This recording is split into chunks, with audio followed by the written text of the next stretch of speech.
guys, it's Katie. Welcome to my booktube channel. Today I'm going to be sharing my favorite books in each genre that I've read before. I know each of these books can be categorized as different genres, of course, but I just went on Goodreads and whatever the first one was that popped up in the tags is what we're going with today. So we'll be starting off with the Christmas genre today, and for that I have 'Tis the Damn Season by Kimmy Freeman. You might recognize the title as a Taylor Swift song, so that's kind of what this book is loosely based off of. It is a pop star that comes home for the holidays and kind of reconnects with her first love. A fun thing about this book is that it takes place in Pennsylvania, which, if you didn't know, that is Taylor Swift's home state. That is also where I'm from. So it's cute to read about something that takes place nearby. There's mentions of Penn State University in this book, which is where I went, so that was a fun surprise for me. But to be fair, this is the only book I've read that is kind of part of the Christmas genre so far, so definitely not like the best book ever written, but it's cute, especially for the holidays, and like I said, kind of reminds me of home. So next genre I'm going to cover is contemporary. So for that, I would say Beach Read is my favorite. This is the only book I've ever read in that genre. I think this obviously falls into like romance, but it's kind of a lot more than just a romance, so I can see why it's categorized as contemporary. So this book follows two writers, January and Gus, set in a cute little beach town in Michigan, and these two are neighbors. And like I said, they're both authors and they're both trying to write their next novel, but having a little bit of trouble with that. So throughout the book, they help each other kind of get over their writer's block, and they make a little bet. It's just a really cute read overall, and the ending was really, really good. I rated this a 4 stars just because of the ending alone. It was like a 3, and then the ending really pushed it up. The next genre is dystopia. So for that, I would say my favorite book that I've read is The Ballad of Songbirds and Snakes by Suzanne Collins. This is the prequel to the Hunger Games series. So this follows President Snow and the 10th Hunger Games. So he is a student in this book. He's a lot younger than we saw in the Hunger Games and Catching Fire and Mockingjay. He is tasked with being a mentor for the children in the games, and he is assigned to the female tribute of District 12. Her name is Lucy Gray Baird, and she is a singer. So this just kind of shows why President Snow turned out the way he did. He's very driven and, you know, kind of ruthless in that drive that he has. And to be honest, I loved the Hunger Games when it came out in like 2012 and was super popular. And I remember hearing about this book and I was like, I don't care about President Snow. I don't need to know his backstory. I don't want to humanize him in any way. I don't care what made him that way. He's evil. But it was really good. And the movie is also really good, which is not always the case with movie adaptations. But of course, it's the Hunger Games franchise. Of course, it's going to be a great adaptation. Okay, for fantasy, we have probably my favorite book of all time, or at least up there, as like tied for #1 with a couple others. A Court of Thorns and Roses. I will say this is definitely my favorite series of all time. So I loved this book. This book and the second book, A Court of Mist and Fury, both were rated 5 stars for me. And then book 3 was 4 stars and book 4, 3.5. The novella was 3 stars, and I have yet to read A Court of Silver Flames because I don't want to leave the world yet until the next book is announced. That's like the date I've set for myself for when I can start A Court of Silver Flames, is when Sarah announces book 5. So if you haven't heard about this book by now, it's kind of a Beauty and the Beast retelling, although I didn't really clock that when I was reading it, to be honest. But it follows Feyre. She is a huntress and her family, who are not too well off after some tragedies that they've gone through. So Feyre is always out hunting for her family to keep them fed. And I don't want to give too much away, but one day she encounters something in the woods that kind of changes the trajectory of her life. And so she ends up in the Fey realm, and the story unfolds from there. I think it is really good, really fast-paced, and just like such a well-developed world. This is the first fantasy series I ever picked up, and it's created like an obsession for me. I'm currently reading Throne of Glass. I am probably going to finish the tandem read like today or tomorrow, and then I'm on to the last book in that series. The way Sarah J. Maas just builds worlds and characters, I feel for them in such a real way. If you haven't read this yet, you have to. Okay, now I'm going to be talking about my favorite fiction books, and for this genre we actually have two. They are by the same author though. So first up we have The Seven Husbands of Evelyn Hugo.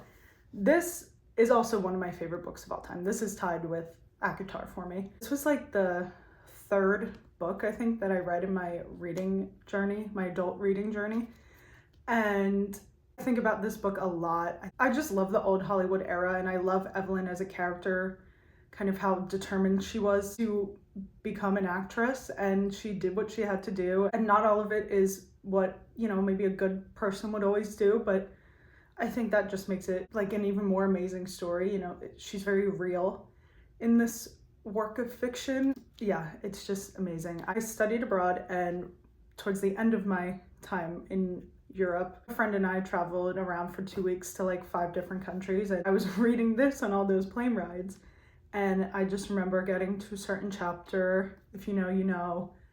It was just like nonstop crying from then on throughout this book. It's just so amazing. If you haven't read it, you will not be disappointed by this, I promise. Also, can we just take a minute to admire this beautiful cover with the sprayed edges with 7 rings. This is the only hardcover book I own because I do not like reading hardcover, but I got this for Christmas actually. And it is displayed prominently on my bookshelf because it's just so gorgeous. And next we have Malibu Rising, also by Taylor Jenkins Reid. So the fun thing about these two books is they are kind of connected. So one of the 7 husbands is named Mick Riva, and this follows his family, like his children. So this book takes place over the course of one night. This is a sentence from the back, just it really drew me in. By midnight, the party will be completely out of control. By morning, the Riva mansion will have gone up in flames. So that's just like, before you even start it, you know that their house burns down in the span of this book, this one night. It's set in the 80s, 1983. I don't know that I felt as connected to this book as I did to The Seven Husbands of Evelyn Hugo, but I definitely read this one a lot faster. Like, I devoured this, and these are both 5-star reads for me. Next up, I'm going to be talking about one of my favorite genres, which is historical fiction. So for historical fiction, my favorite book that I've read is Outlaw by Anna North. So this is set in 1894 out in the Wild West. So it follows a woman who is outlawed. The reason she's outlawed is because she has been married for a year and cannot get pregnant. It says on the back that barren women were routinely hanged as witches. So that's kind of the beginning of this story. And then you follow her as she joins a gang of other outlaws. I don't really hear that many people talking about this. I think I discovered this book off of a recommendation video for books that are like The Seven Husbands of Evelyn Hugo. I guess just kind of set in the past. They're not too similar. I think this one's a lot, I don't want to say darker. It's really not too dark of a book. There are definitely some dark topics brought up in it, but I thought it was really good, and it's definitely an underappreciated book.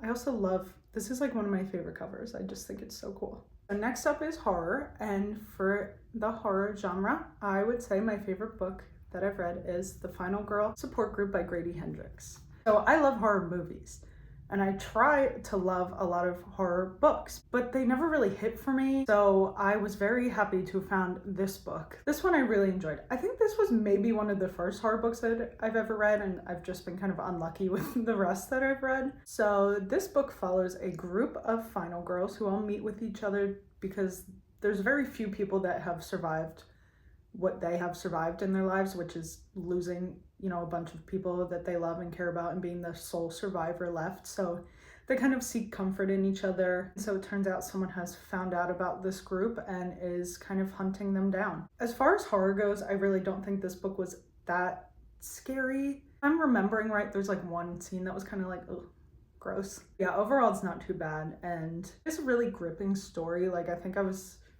kind of sat like trying to finish it as fast as I could. I think I did guess the ending for this one, but it's so hard to like actually know if I did or not because I guessed like 50 different theories, and then when like one of the 50 that I've guessed is correct, I'm like, wow, I'm so smart. But yeah, it was just like kind of luck. By me saying that I guessed it, I don't think it really like is that obvious. I think I guessed it like the page before it happened, and I was like, yes, oh my god, I was right. So yeah, I think it was really good. And I think it's worth a shot if you're kind of new to horror, because it's not the most intense thing ever, but it's pretty enjoyable.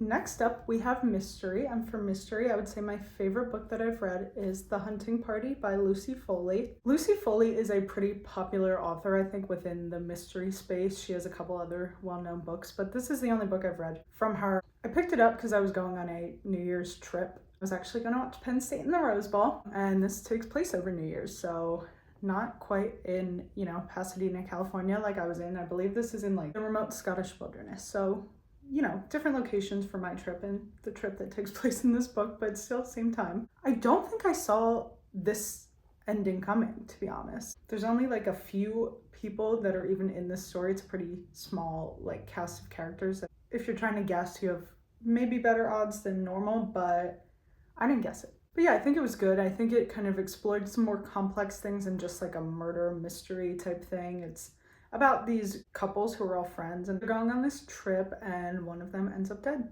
And so basically you're just trying to figure out who did it, and you're seeing some other drama unraveling the whole time, and it's pretty interesting. So next up we have romance. A couple of these other books that I've talked about are also obviously considered romance, like ACOTAR, but that's also fantasy. So these are just kind of plain old regular romances, and I have two. These are both 5-star reads for me, which a lot of romance books that I read are just kind of like stars. They're good. They're not like life-changing to me. I don't really think about them too much, but these two I really enjoyed. So first, I have Funny You Should Ask by Elisa Sussman. This book follows a celebrity and a journalist, and back however many years ago, this journalist interviewed this celebrity, and it kind of ended up going viral and becoming this really infamous moment that happened. They had like this whirlwind weekend together, and so now 10 years later, she's being asked to interview the same celebrity again. And I just love anything that's kind of like has to do with celebrities, like The 7 Husbands of Evelyn Hugo in this book, that kind of show a glimpse into the celebrity world and celebrity life. And I'm pretty sure this book is like loosely based off of a Chris Evans interview, and who doesn't love Chris Evans? So that's like an added bonus that you get to picture Chris Evans while you're reading it. And there's a dog in this book. So any book with a dog, I'm like immediately sold. Another fun thing about this book that's kind of similar to The 7 Husbands of Evelyn Hugo is that they're like magazine, like tabloid excerpts within, in between chapters. And so it's definitely a different format and it's super fun. It's an easy read, but pretty intriguing. And the second book I have for my favorite romance books is Hook, Line, and Sinker by Tessa Bailey. So this is the second book in a duo. The first book is It Happened One Summer. So that follows 2 characters, and then this is the younger sister of the main female character and the friend of the male main character in It Happened One Summer. So they're already kind of characters that you know about if you've read the first one. And this is a friends to lovers romance, which is probably my favorite trope. A cool thing about this book is that her job is making playlists, like movie soundtracks. I think that's like the coolest job ever. I didn't even know that existed. But yeah, I really enjoyed this one. Again, it's like cute and just fun to read. The next genre I have is sports romance, and once again, this is not a genre that I'm super well versed in. This is the only book I've read that's considered a sports romance so far. It is one I want to get more into. But we have Flawless by Elsie Silver. This is a really popular book series. So this follows Rhett, who is a bull rider, and Summer, who is the daughter of his agent.